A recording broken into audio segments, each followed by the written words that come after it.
how's everybody doing today? I hope everybody's having a good Thursday. I just wanted to share a little something with everybody out there about the molt coming up and stuff. You know, it's getting hot. The days are getting hot, and the chickens are already starting to throw their feathers. You know, they're dropping feathers, their wing feathers, their tail feathers. You know, they're beginning to dump them because of the heat. You know, well, there's ways of getting ahead in the molt, you know, as far as having your animals grow their feathers back before October, November, and December. Have you ever wondered why a lot of folks, you know, by October, November, they're already showing their animals because they're already out of the molt? Well, there's a little secret. Well, I'm sure most of you older cockers already know about the force molt.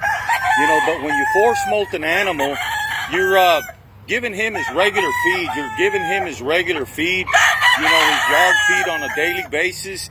You know, and with the molt coming up, in order to force molt, you have to give him, you know, one particular grain for 3 days straight.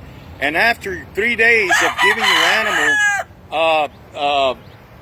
that one particular grain, you go back to feeding him his normal yard feed.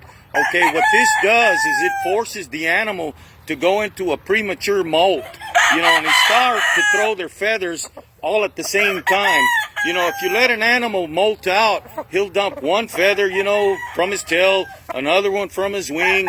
Well, when that feather is dumped, it automatically starts growing within a week or two. You can see the little feather already growing out of the quill.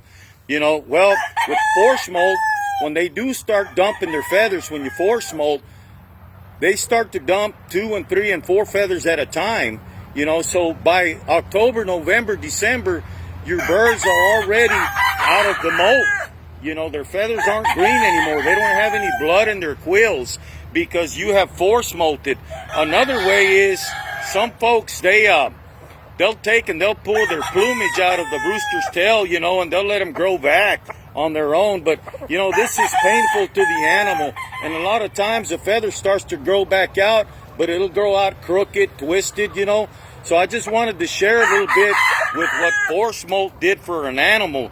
You know, you got to feed them corn or one particular grain, a hard grain, for 3 days straight.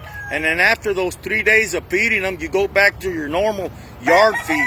This will get them dropping feathers a lot faster, and the feathers will start coming out, and you'll get to show your animals earlier in the season.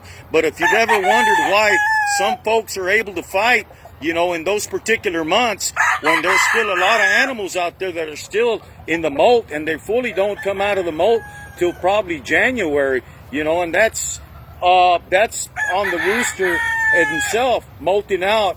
You know, Mother Nature has its way with molting of an animal. You know, what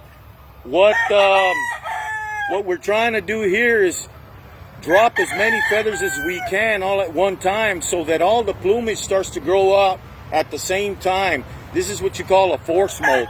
I've done this for years, and I just wanted to share this with y'all today about the molt, and it's called the force molt.